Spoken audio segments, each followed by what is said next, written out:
She looked him dead in the eye and walked away. Not because she was busy, not because she didn't see him. She just didn't care. What she didn't know, what she couldn't have known, was that the old man sitting on that cold stone step, in dirty torn clothes holding out his hand, was worth more than everything she owned. Combined, this is the story of a billionaire father who gave up his suit, his car, and his identity, just to find out who his son was really about to marry. And what he discovered that day didn't just surprise him, it broke him. Marcus Hale built his fortune from nothing. Born in a small town, raised by a single mother who worked 2 jobs, Marcus knew what it felt like to be invisible. To walk into a room and have people look through you like you weren't even there. He never forgot that feeling.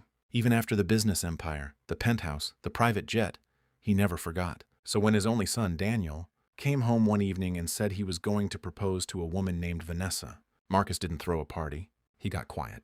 Because Marcus had met Vanessa exactly twice. Both times she was polished, perfectly dressed, and perfectly nice. A little too perfectly nice. The kind of nice that feels like a performance. The kind that makes you wonder what happens when the curtain comes down. Daniel was completely in love. He talked about her like she hung the moon, and Marcus wanted to be happy for him. He really did.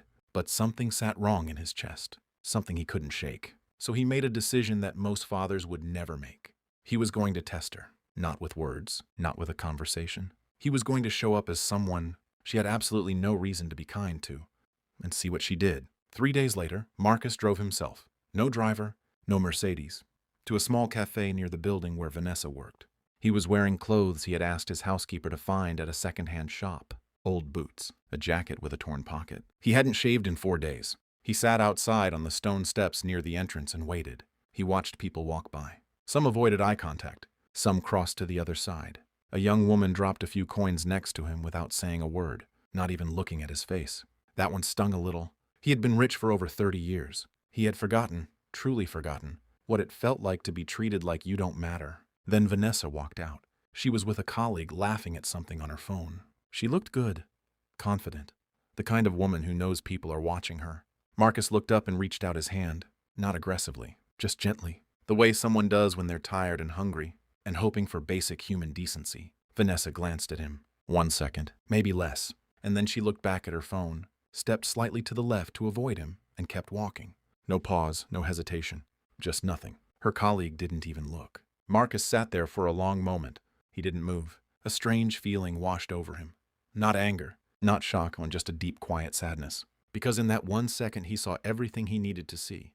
It wasn't that she didn't give him money. Money isn't the point. Plenty of good people don't carry cash. It wasn't even that she walked away. It was the look, or more accurately, in the complete absence of one.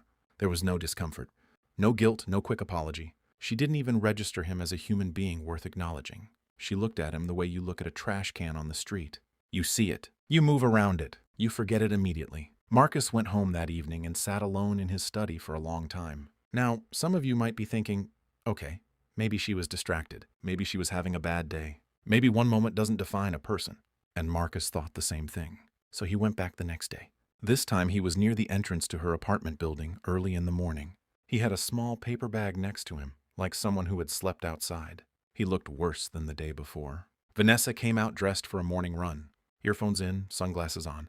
Marcus held out his hand again. And this time he spoke. He said quietly, "Excuse me, could you spare anything?